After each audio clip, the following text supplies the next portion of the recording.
성경 말씀은 에베소서 2장 16절에서 22절 말씀입니다. 또 십자가로 이 둘을 한 몸으로 하나님과 화목하게 하려 하심이라. 원수된 것을 십자가로 소멸하시고 또 오셔서 먼 데 있는 너희에게 평안을 전하시고 가까운 데 있는 자들에게 평안을 전하셨으니 이는 그로 말미암아 우리들이 한 성령 안에서 아버지께 나아감을 얻게 하려 하심이라.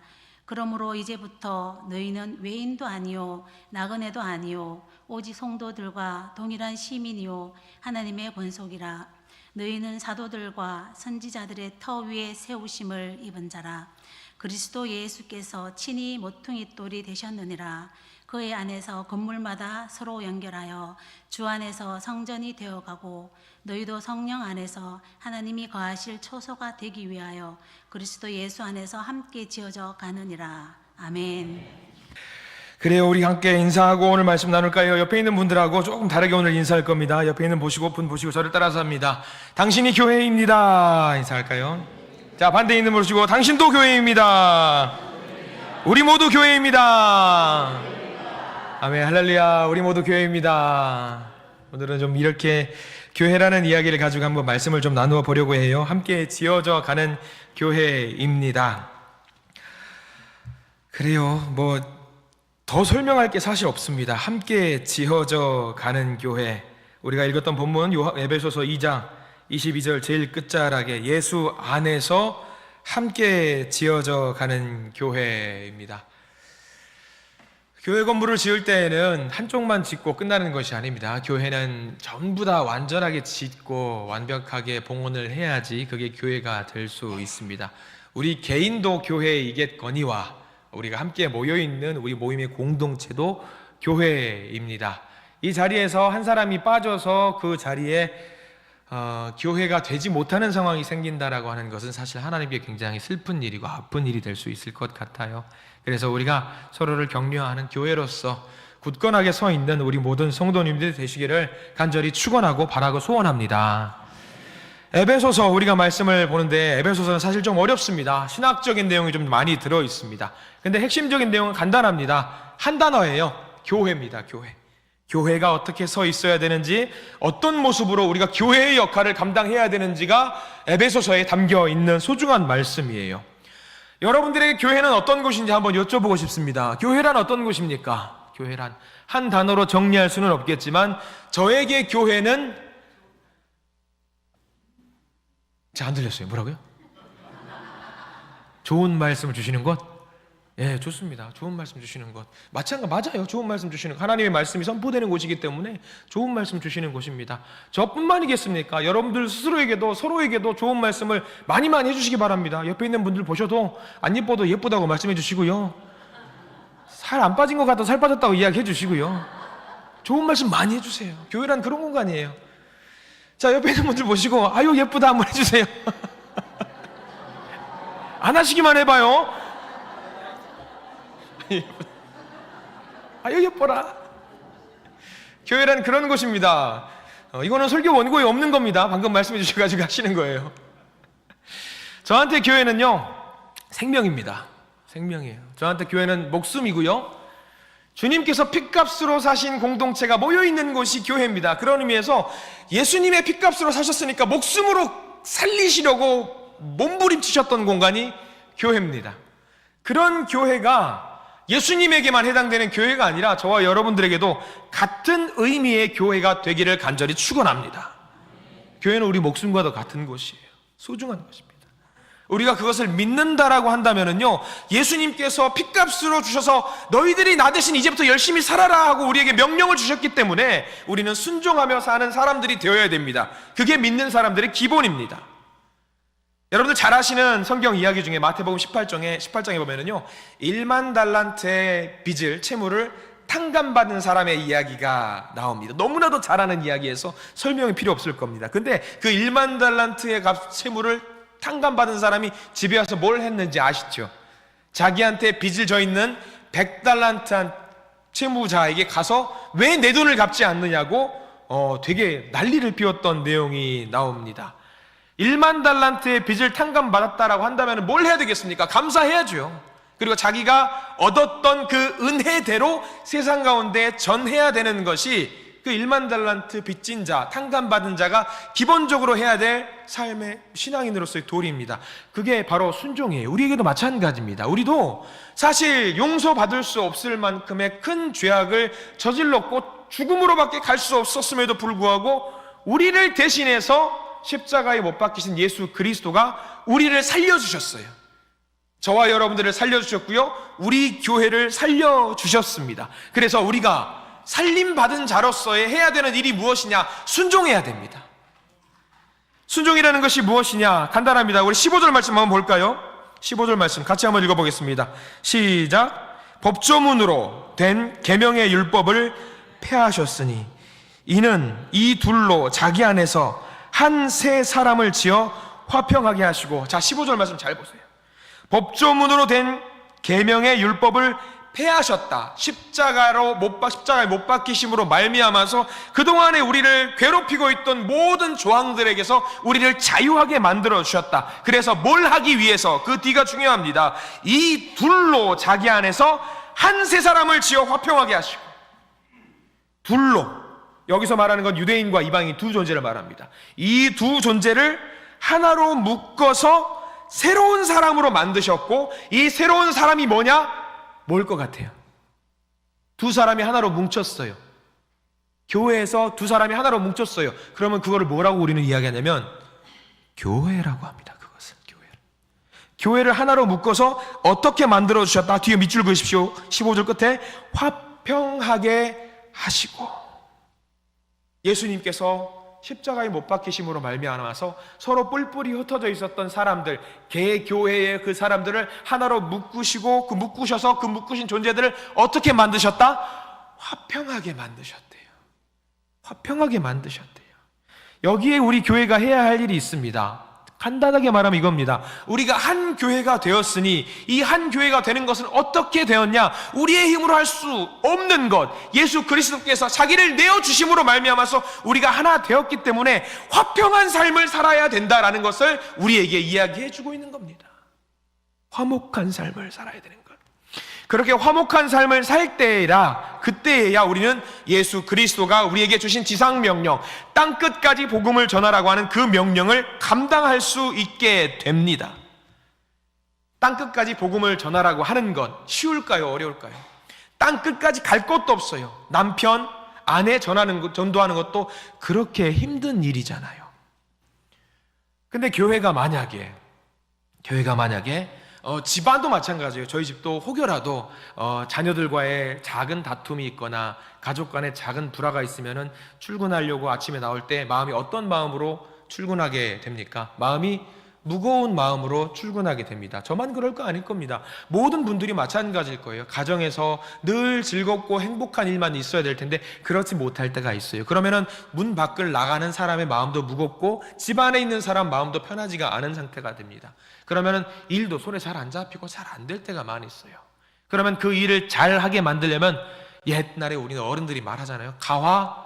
가화만사성이란 말이 있어요. 집안이 화목하면 되는 거예요. 마찬가지예요. 우리에게 주신 예수 그리스도의 지상명령, 땅끝까지 복음을 전하라고 하는 그 일을 감당하기 위해서 우리는 교회 문을 박차고 출근을 해야 되는데, 집 안에서 서로 속상하고 불편한 일이 있다라고 했을 때에 땅끝까지 복음을 전하는 일을 할 수 있을까요? 없을까요? 못합니다. 못해요. 할 수가 없어요. 그래서 예수 그리스도가 우리에게 주신 지상명령을 감당하기 위해서 교회가 어떻게 해야 되느냐? 서로를 사랑하고 서로를 의지하고 서로를 챙겨주고 서로를 보듬어줘야 된다는 것이 오늘 말씀의 핵심입니다. 교회가 그렇게 해야 된다는 거예요. 자, 우리 16절 말씀을 한번 볼까요? 16절 말씀도 계속 비슷한 내용이 나와요. 16절 읽어보겠습니다. 시작. 또 십자가로 이 둘을 한 몸으로 하나님과 화목하게 하려 하심이라. 원수된 것을 십자가로 소멸하시고, 원수된 것을 십자가로 완전히 소멸하셔서 예수 그리스도께서 십자가를 짊어지신 목적, 이 둘을 한 몸으로 만드셨어요. 한 몸으로 만드셨습니다. 우리가 하나님과 화목한 사이가 되어야 됩니다. 죄로 인해서 하나님께 갈 수 없는 상태가 되었습니다. 그 관계가 무너진 것을 회복하게 만드시려고 예수님께서 이 땅에 오셨어요. 그리고 우리 모두를 화목하게 만들어 주셨습니다. 역시 16절 마찬가지입니다. 이 둘, 동그라미 표시를 한번 해볼까요? 16절, 또 십자가로 이 둘을 한 몸으로, 이 둘을 한 몸으로. 유대인과 이방인, 그때는 유대인과 이방인이었지만 지금은 교회 모든 구성원을 말합니다. 이 둘을, 나누어져 있을 것 같은 이 두 사람을 한 몸으로 만들어 주셨다라는 거예요. 한 몸으로. 얼마나 소중한 말씀인지 모릅니다. 하나님의 은혜가 있어야지 한 몸이 될 수 있다라는 거예요. 그렇기 때문에 반드시 예수님을 믿고 예수님을 따르고 예수님의 가르침대로 우리가 순종해야 됩니다. 그래야지 우리가 화목하게 될 수 있습니다. 교회에서도 이 둘을 한 몸으로 만든다라는 것이 얼마나 힘든 일인지 알고 있습니다. 사람의 힘으로 될 수 있는 것이 아닙니다. 사람의 힘으로 될 수 있는 것이 아니기 때문에 누가 오셨습니까? 예수님께서 이 세상에 오신 겁니다. 그래서 이 세상에 오시면서 교회로 하여금 예수님께서 한 몸이 될 수 있도록 이제 너희들이 한번 해보거라 라고 지시를 하셨습니다. 명령을 주셨습니다. 그 둘이 하나가 되어야지 교회가 하나님께로 나아갈 수 있습니다. 이게 예수님의 오늘 말씀의 가르침이에요. 우리는 세상에 살면서 이 에베소서 이 말씀을 묵상하면서 기도해야 합니다. 어떤 기도를 해야 되냐면 교회의 화목을 위해서 기도하시는 성도님들이 되시기를 바랍니다. 성도의 화목을 위해서 기도하는 성도님들이 되시기를 간절히 바랍니다. 성도의 하나됨을 위해서 기도하시는 우리 모두가 되기를 간절히 소망합니다. 우리는 하나 돼야 됩니다. 이어서 18절 말씀을 한번 볼까요? 18절도 역시 비슷한 말씀이 계속 반복해서 나옵니다. 18절 읽겠습니다. 이는 그로 말미암아 우리 둘이 한 성령 안에서 아버지께 나아감을 얻게 하려 하심이라 라고 나와 있어요. 여기도 마찬가지지요. 우리 둘이 한 성령 안에서 아버지께 나아감을 얻게 하려 하심이라. 구약 성서 시대에는요, 하나님께 나아간다라는 것은 뭘 의미할까요? 구약 성서 시대에 죄 있는 자가 하나님께로 나아가면은 곧 그것은 죽음을 말합니다. 모세에게도 말했었어요. 출애굽기 33장 20절에 이런 말씀이 있어요. 제가 읽어드립니다. 모세가 잔뜩 쫄아가지고 하는 말이 있습니다. 또 이르시되 네가 내 얼굴을 보지 못하리니 나를 보고 살 자가 없음이니라 라는 말씀이 있어요. 죽는다라는 얘기죠. 이사야도 하나님을 얼굴을 이제 보러 가야 되는데 그 상황 속에서 이렇게 두려운 마음으로 고백하는 말씀이 이사야 6장 5절 말씀에 있습니다. 읽어드립니다. 그때 내가 말하되 화로다 나여 망하게 되었도다. 나는 입술이 부정한 사람이요 나는 입술이 부정한 백성 중에 거주하면서 만군의 여호와이신 왕을 배웠음이로다 하였더라. 나는 부정한 사람이기 때문에 주님을 만나게 되면 죽는다라는 거지요. 하나님을 만나면 하나님께 나아가면 죽는 겁니다. 그런데 오늘 말씀이 18절 말씀이 중요한 말씀 이유가 있습니다. 하나님 앞에 나아가는데 죽을 수밖에 없는 우리들인데 죽지 않고 하나님 앞에 나아갈 수 있는 방법이 딱 하나 있대요. 뭔지 18절 말씀을 천천히 다시 한번 읽어보실래요? 18절 말씀 천천히 읽습니다. 시작. 이는 그로 말미암아 우리 둘이 한 성령 안에서 아버지께로 나아감을 얻게 하려 하심이라. 두 가지 방법이 필요합니다. 하나님께 나아가서도 하나님 얼굴을 뵈고도 죽지 않을 수 있는 방법이 딱 하나 있는데 두 가지 과정을 지나야 돼요. 첫 번째는 두 개가 뭐가 돼야 되냐면 하나가 돼야 돼요. 그 두 개가 하나가 돼야 돼요. 두 개가 하나 되고 그 둘이 함께 기도해서 성령으로 힘을 입으면은 하나님께 나아가도 죽지 않고 살 수 있다라고 성경 말씀에 기록되어 있습니다. 우리 교회된 모든 성도들에게 주님께서 말씀을 해주고 있는 이야기입니다. 나 혼자 성령 받고 나 혼자 은혜 받고 하나님 앞으로 나아가면 어떻게 된다? 죽는다. 그러나 우리 손 붙잡고 함께 한 몸이 되어서 하나님께 나아가면 성령의 힘을 힘입어서 우리 하나님께 둘이 같이 나가면 셋이 같이 나가면 뭉쳐서 가면은 어떻게 된다? 살 수 있다. 이게 오늘 소중한 말씀이에요. 저는 18절 말씀에 이 말이 너무 좋아요. 우리 둘이 얼마나 좋습니까? 우리 둘이 같이 한다라는 것이 얼마나 감사한 말인지 몰라요. 혼자 가는 것이 아니라 우리 둘이에요. 교회라는 공간은요, 개인으로서도 교회도 있겠지만 우리 교회라는 공간은요, 혼자 사는 것이 아닙니다. 우리 모두 같이 여기 있는 우리 모든 성도님들이 손 붙잡고 함께 하나님께 나아갈 때 우리는 한 사람도 놓치지 않고 모든 사람들이 구원을 얻을 수 있다라는 사실입니다.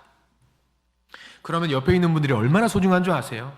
옆에 있는 분이 계시기 때문에 옆에 있는 분 덕분에 내가 구원을 받을 수 있대요. 그러면 옆에 있는 분들이 얼마나 예쁜지 몰라요. 얼마나 사랑스러운지 몰라요. 지금 다시 보시라고 그러면 좀 나른해가지고 보시면 좀 밋밋하고 아주 맹탕 같고 그냥 뭐 좀 약간 눈은 약간 풀려 있고 해서 아이고 뭐가 예뻐. 근데 예쁘대요. 하나님은 그런 사람이 같이 가야 된대요. 이 말씀을 소중하게 여기시기를 부탁을 드립니다. 우리는 하나님의 백성들입니다. 그래서 하나님 나라에 가서 우리는 백성 놀이를 해야 돼요. 놀이를 한다라는 것은 혼자 놀 수 있어요, 없어요? 못 놀아요. 못 놀아요. 같이 놀아야지 그게 놀이가 되는 겁니다. 함께 놀아야지 노는 겁니다. 밥을 먹다가도 늘 그래요. 저도 지난 한 주간 조금 곤란한 삶을 좀 살았었는데 교회에서 늘 자고 먹고 살고 하는 가운데 있어서 혼자 밥을 먹을 시간이 조금 있어요. 그러면 밥을 혼자 먹으면 아주 맛있게 먹으시죠, 여러분들은. 식사를 할 때 아주 즐거운 마음으로 행복해, 맛있어 이렇게 드시죠, 여러분들. 안 그래요. 제가 오늘 우리 성도님 중에 한 분이 햇반으로 밥을 때우신다라는 이야기를 듣고 가슴이 통환을 치면서 나도 햇반으로 먹는구나 라면서 지난 한 주간 보냈습니다. 근데요, 햇반을 먹어도요, 편의점에서 햇반 가지고 와서 사 먹어서 전자레인지 돌려 먹어도 둘이 먹으면 그렇게 맛있어요. 명심하세요. 같이 있어야 됩니다. 그래야지 우리 교회는 하나님 앞에서 명함도 내밀 수 있고 하나님 우리 같이 있어요, 우리들이 같이 있어요 이야기할 수 있는 겁니다. 그런 마음을 가지고 마지막으로 21절과 22절 말씀을 우리에게 주시고 있거든요. 자, 우리 한번 볼까요? 에베소서 2장 21절과 22절 말씀을 같이 한번 읽겠습니다. 시작. 그의 안에서 건물마다 서로 연결하여 주 안에서 성전이 되어가고 너희도 성령 안에서 하나님이 거하실 초소가 되기 위하여 그리스도 예수 안에서 함께 지어져 가느니라. 반드시 밑줄 그으세요. 그리스도 예수 안에서 함께 지어져 가느니라. 함께예요, 함께. 이 말씀은요, 교회의 구성원인 성도들 모든 분들의 관계에 대한 이야기를 하고 있는 겁니다. 건물이 튼튼하고 견고하게 지어지려면요, 각각의 지체들이 한 명 한 명이 결속이 단단하게 결속력이 되어 있어야 돼요. 아무리 호화롭게 지은 건물이라고 해도 결속이 약하게 되어 있으면 살짝 밀면은 붕괴될 수밖에 없다라는 겁니다. 건물이 약하게 지어진 건물은 살짝만 밀면은 넘어져요. 왜? 결속력이 약하기 때문이죠. 본문이 강조하고 있는 것도 마찬가지입니다. 성도와 성도 간에 단단하게 결속되어 있을 때에 진정한 교회가 될 수 있고 진정한 하나님의 처소가 될 수 있고 진정한 하나님의 성전이 될 수 있다는 것을 오늘 21절과 22절 말씀에 우리에게 해주고 있습니다. 이때 우리에게 주시는 명령이 뭐겠습니까? 교회가 되어라. 어떤 교회? 단단한 생명의 결속이 되어 있는 교회가 되어라. 교회는 네 가지 의미가 있어요. 가장 작은 의미의 교회, 성도 한 명 한 명이 다 교회입니다. 두 번째 교회는 뭐냐면요, 가정입니다. 우리 가정. 세 번째 교회는 뭡니까? 우리 한신교회, 교회를 말합니다. 네 번째 교회는요, 우리나라 온 땅이 될 수 있겠지요. 그 중에서 우리 함께 섬기는 한신교회에는요, 많은 지체들이 함께 모여서 공동체를 이루고 있습니다. 그리고 이 교회 공동체가 든든히 서가는 복음의 공동체가 되기 위해서는요, 예수님 안에서 함께 지어져 가는 생명의 결속력이 있어야 합니다. 생명의 결속력이라는 것은 무엇을 말하는지 아시겠습니까? 함께 살고 함께 죽는 운명 공동체의 그런 마음가짐이 있어야 돼요. 자신이 진정한 성도라고 한다면은요, 예수님으로 말미암아 내 생명이 구원받았다라는 것을 고백하는 성도라고 한다면은요, 교회에서 서로 자신을 깎아가면서 예수님 안에서 함께 지어져 가야 합니다. 서로 이해하고 배려하고 인정하면서 단단한 연합의 관계가 되어야 됩니다. 만약에 한 지체가 교회에서 마음에 상처가 있을 경우, 나가 떨어질 경우 우리는 어떤 마음을 가져야 될까요? 생명의 공동체라고 한다면은요, 한 명이 속상하다라고 한다면, 한 명이 아픔이 있다고 한다면은요, 생명이 단절된 것과 같은 아픔을 느끼셔야 합니다. 왜? 그분이 안 계시면 우리가 구원을 받을 수 없기 때문입니다. 우리 모든 성도님들에게 이런 결단과 각오가 있기를 소망합니다. 이러한 주 안에서 성전이 되어가고 예수님 안에서 함께 지어져가는 생명의 연합이 있어야지만이 우리가 하나님께서 칭찬하시는 하나님의 참된 교회가 될 수 있습니다. 우리는 한 교회 공동체예요. 생명으로 연결된 서로 아름다운 공동체입니다. 우리 모두 한 사람 한 사람이 그리스도 예수 안에서 함께 지어져가는 교회를 세우기 위해서 하나의 미랄이 되시기를 부탁을 드립니다. 우리가 그렇게 해서 하나가 될 수 있다라고 한다면요, 누군가 앞장서서 갈 때에 어떤 사람이 넘어지면 뒤에서 밀어줄 수 있고요, 또 어떤 분들은 손을 잡아서 끌어줄 수 있습니다. 그러면은요, 더디 가겠지만 같이 갈 수 있습니다. 그런 아름다운 칭찬을 받는 교회 공동체가 되시기를 간절히 축원합니다.